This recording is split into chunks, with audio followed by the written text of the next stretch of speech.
DreAllDay.com. Dre Baldwin, DreAllDay.com, balloverseas.com. The question I want to answer here today is, do overseas basketball coaches play favorites?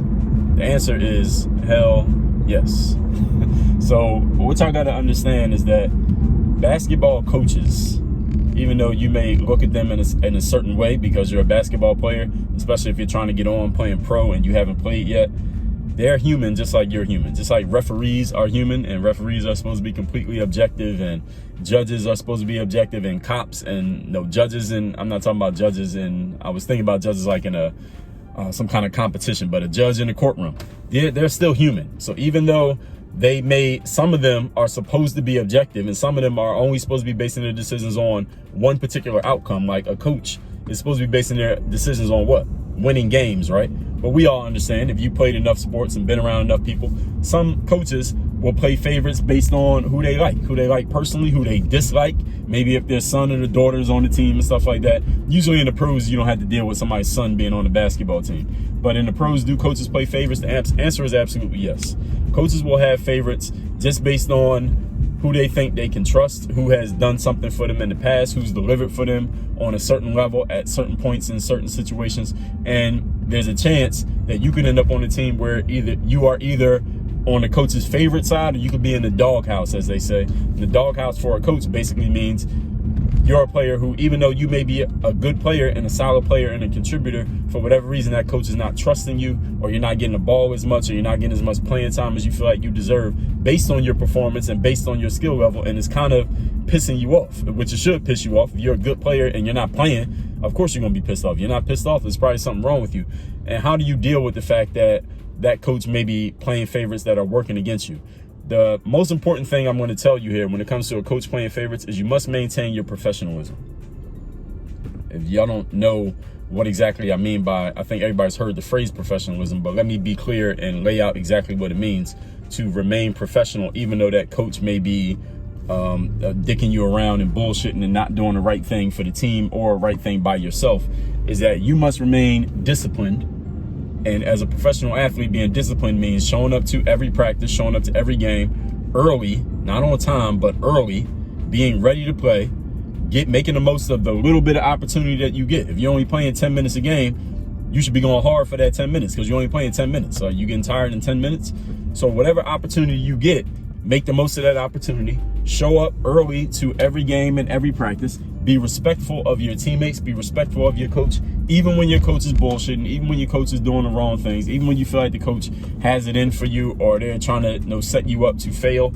Still be respectful. Still be positive. Still be a positive influence on everybody else in the organization. Because I'm gonna tell you one thing: if you are on a team and the coach is kind of doing the wrong things according to you, and you're not the coach, but if you think the coach is doing the wrong things and you don't have a positive feeling about the way the coach is running things, understand that you could think that all you want. You can feel however you want, but do not start expressing that outwardly because it will cost you your job faster than you think. So it's Robert Greene in the book, The 48 Laws of Power, which is my favorite book of all time. He says, think as you want, but always conform to what everybody else is doing. So you can think that everything in this organization needs to change. You can think that, and you can tell your people back home that, and when you talk to your friends on Skype, you can tell them that, but don't walk around practice every day thinking everything here needs to change, and I hate the coach, and the point guard's trash, and the center is soft. If you think those things, keep them in your head, all right? Do not express that you just want to change everything all at the same time, because people will resist that kind of dramatic energy all the time, especially if you're a player who's not playing. Don't be the player who also has negative energy towards everybody at the same time. But what do we need you for? You're not playing and you got a bad attitude. Okay, you'll be gone like by the next day. So maintain your professionalism and discipline. Stay positive.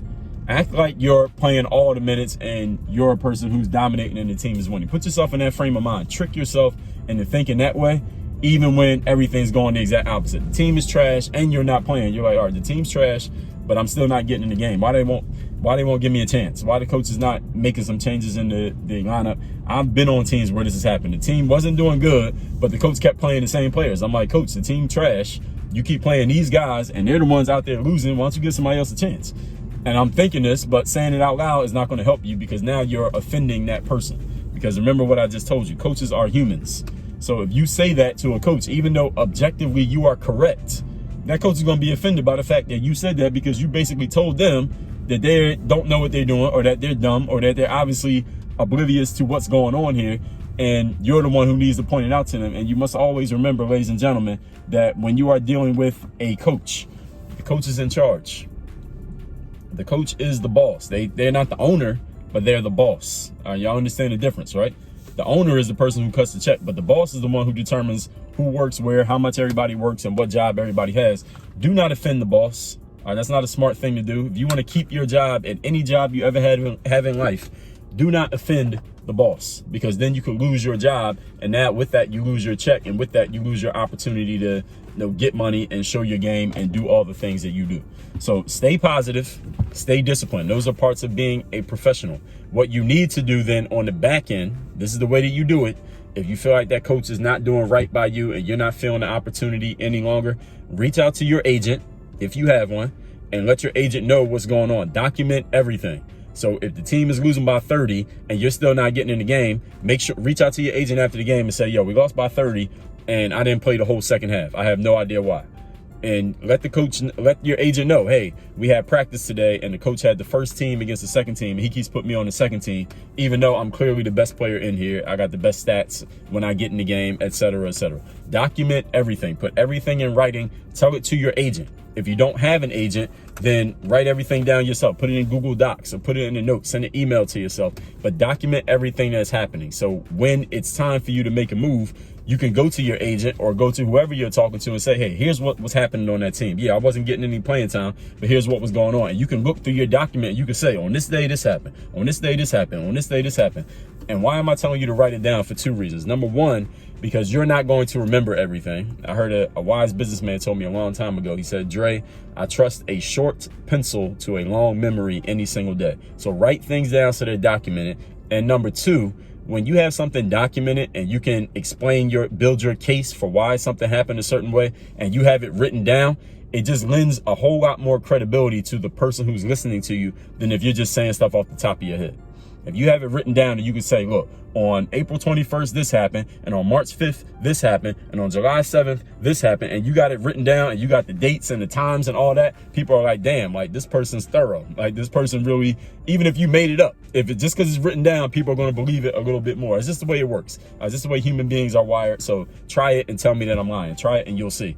So those are the things I'm telling you. Stay professional, stay positive. Document everything that is happening, and while you're doing that and talking to your agent, or if you don't have an agent, looking for your next opportunity is much easier, is infinitely easier to get another job while you have a job than to try to get a job when you are unemployed. And this works in every area of employment. So if you're working at McDonald's, it's much easier to get hired at Burger King because they know you already got a job at McDonald's, which means you know how to do the burgers and the fries.